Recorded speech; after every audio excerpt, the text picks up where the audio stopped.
Hello everyone.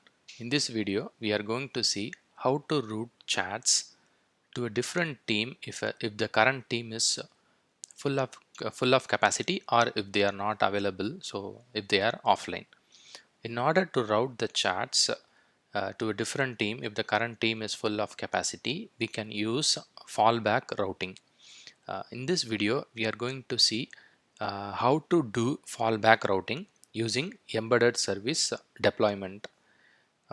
First, what I have done is I have created two queues, team A as Q1 and team B as Q2. So if team A agents are offline or if they are full of capacity, I wanted to route the chats to team B. So this is how I have set up two queues,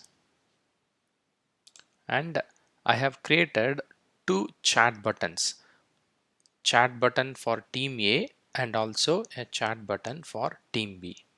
So for these two queues, I have created respective chat button. Okay.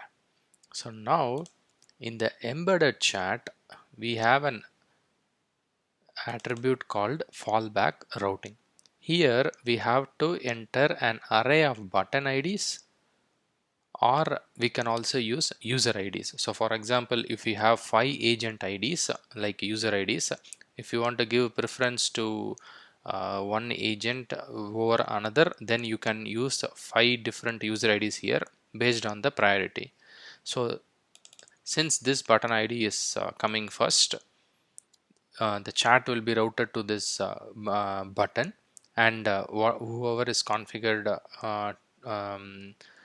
as part of the queue to this button will get the chat. And next is I have another chat button. So first I have put chat button for team A, and next I have pasted chat button for team B button. So if all the agents are out of capacity or not available or offline to accept chats, then the the, the chats will be routed to chat button B. So in the chat button B, I have configured QB. So team B queue is configured. So all the chats will be routed to this queue. Yeah. So let's test this. So in order to test it, what I have done is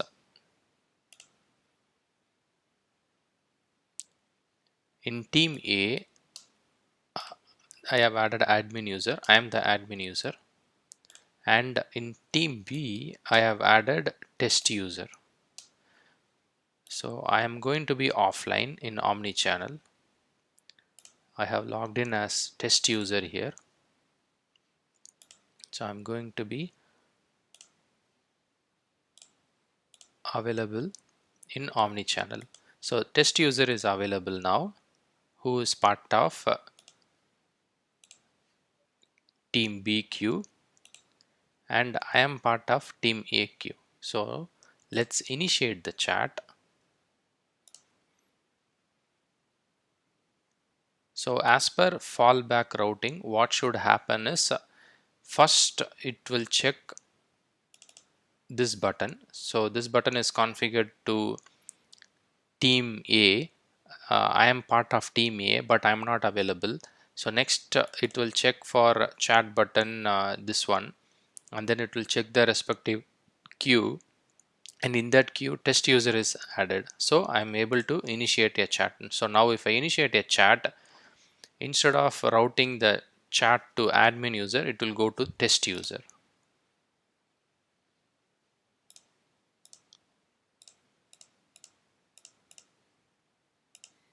So I have entered all the pre-chat information. I'm going to start the chat.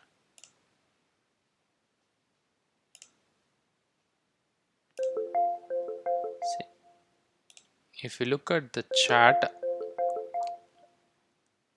it was assigned as part of chat button B. because the admin user was not available, or he was offline, but this test user is online, and this test user is configured as part of chat button for team B. So the chat was routed to chat button for team B instead of chat button for team A. One important thing to note here is embedded service deployment will not consider the chat button whatever you have configured if we use fallback routing. So let's look at that.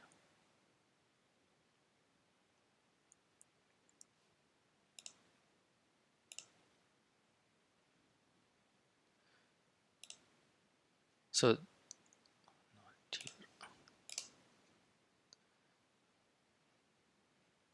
okay, so here the deployment is embedded service, button is embedded service, but I'm not using this button at all. I'm using two other buttons. So there is no use of having this, but it should be configured as per the design. But the availability, routing chats, and everything will be used based on the buttons or user IDs configured in fallback routing. It won't check any user routing or chat routing based on this button. So if you look, I have embedded service button. So this is what is configured in this chat settings, but the chat was routed to chat button for team B because of fallback routing. So keep in mind that whenever we use fallback routing, the availability and other things won't work based on embedded based on the button configuration here. I hope it was helpful. Thank you for watching.